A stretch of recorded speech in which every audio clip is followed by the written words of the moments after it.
When we think about a big moment in history, we usually imagine there's one single official story. But the truth is, history is never that clean. It's really more like a chorus of voices, all singing at the same time, often completely out of tune with each other. But what if we could actually hear all those different voices? And to really get what I'm talking about, let's go back to one of the most wild moments in modern politics, the 2000 presidential election recount, right here in Florida. For 36 straight days, the entire world was just glued to their TVs, watching this insane legal drama play out. But what was it really like to be on the inside? Well, that depends entirely on who you ask. So you take someone like Sue Gunsberger. She was on the Broward County Canvassing Board, right in the thick of it. For her, it was just pure exhaustion. She called it the longest day of my life. It wasn't about Democrats or Republicans. It was about voting machines that kept breaking, laws that nobody could agree on, and just the incredible human pressure of trying to do your job with the whole world watching. But then you look at it from the other side of the table. For Al Gore's chief lawyer in Florida, W. Dexter Douglas, the battle was all about voter intent.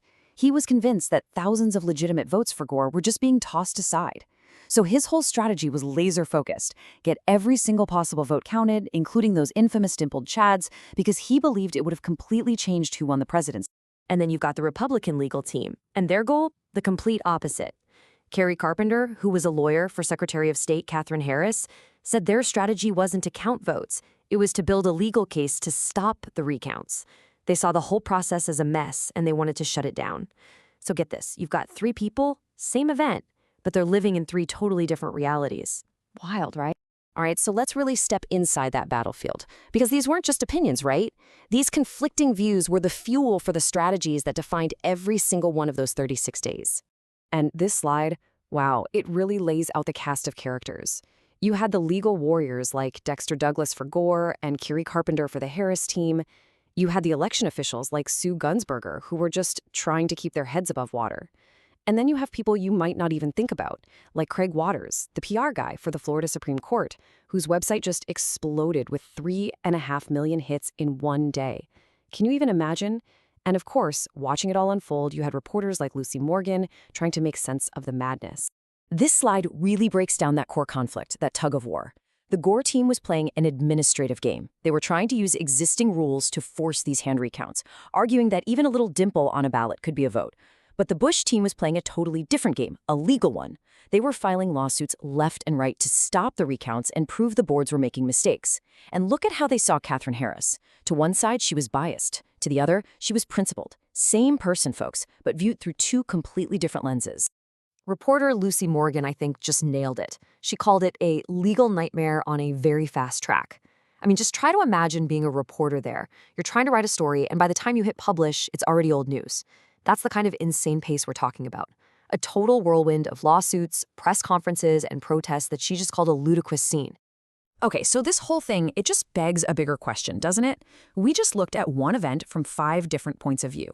What if we could study all of history like this? Not just the neat and tidy official version, but all the messy, contradictory human stories behind the headlines. Well, what's so cool is that this is exactly what the Samuel Proctor Oral History Program at the University of Florida has been doing for decades. Every single one of those quotes and perspectives we just heard from the 2000 recount, they all came from interviews recorded by this program. Their entire mission is to build this incredible library of voices, to save history not as one story, but as this amazing collection of personal testimonies. And just look at the scope here. It's incredible. They're not just looking at one little piece of the puzzle. This archive has massive collections on Florida politics, the business titans who built the state, how the state's newspapers evolved, its legal history, and of course, a super deep and detailed history of the University of Florida itself. And the sheer scale, I mean, just let this number sink in. Over 3,000 interviews. Each and every one is a unique little time capsule, a window into a moment in time told by someone who was actually there. It's a library, but instead of books, it's made of human memories. So cool. All right, so let's take a quick spin through this library, okay? Let's meet some of the people who literally built the story of an entire state. We're talking about the titans, the trailblazers, and the huge turning points that are all captured in this archive. First up, you've got a true titan of industry, Ben Hill Griffin Jr. I mean, this is the guy whose name is basically synonymous with Florida citrus. In his interview, you get this amazing firsthand account of how he helped build the state's economic engine, everything from the orange groves that powered Minute Maid to his own runs for governor. And then there's a voice for the wild heart of Florida, Marjorie Stoneman Douglas. Her famous book, The Everglades River of Grass, did so much more than just describe a place. It totally redefined it for the entire country. And her interview captures that spirit perfectly. Part passionate writer, part fierce activist. And this is where you see how Florida's story is tied to the whole nation's story. Think about this. Chesterfield Smith. He's heading up the American Bar Association at the exact moment the Watergate scandal is blowing up. So his testimony gives you this unique perspective from a Floridian who was right in the middle of one of the biggest political crises in American history. And hey, you can't tell the story of the modern world without talking about the media, right? Well, the archive has the voice of Alan Newhart, the guy who founded USA Today. His interview is this incredible ride, from his early days at the Miami Herald all the way to creating a national newspaper that completely changed the game. And this is where it gets really powerful. This slide shows how you can weave all these different interviews together to tell one big story, the story of a whole university.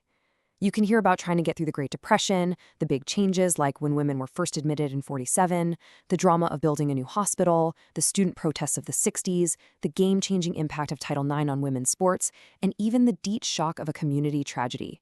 It's all there, told by the people who lived through it. So what's the big takeaway from all this? Why go through all the trouble of recording thousands of hours of people talking? Well, it's all about the power of memory. This is about so much more than just collecting facts and dates. It's about preserving the human experience itself. And at its heart, this is what oral history really is. I mean, yeah, it's a research method, but it's really about something much more human. It's about capturing something that's so incredibly precious, the first-hand memories and unique viewpoints of people who were actually there. It's history told from the ground up. And this is why it's just so crucial. Oral history grabs the emotion, the little details, and even the contradictions that you'd miss in a textbook. It makes sure we hear from everybody, not just the famous people. It helps us understand why things happened, not just what happened. It shows us that history isn't some stone monument. It's this messy, beautiful, complicated quilt stitched together from millions of individual stories. So let's go all the way back to where we started, that chaotic 2000 recount. After all the fighting and all the division, what's the final word? Well, for George W. Bush's lead lawyer, Barry Richard, the big lesson wasn't about who won or lost. It was this almost, this feeling of awe that the system, as stressed as it was, actually held together. It's a perspective you might not expect, and it adds one last fascinating layer to the whole story. And that really leaves us with one final thought to chew on.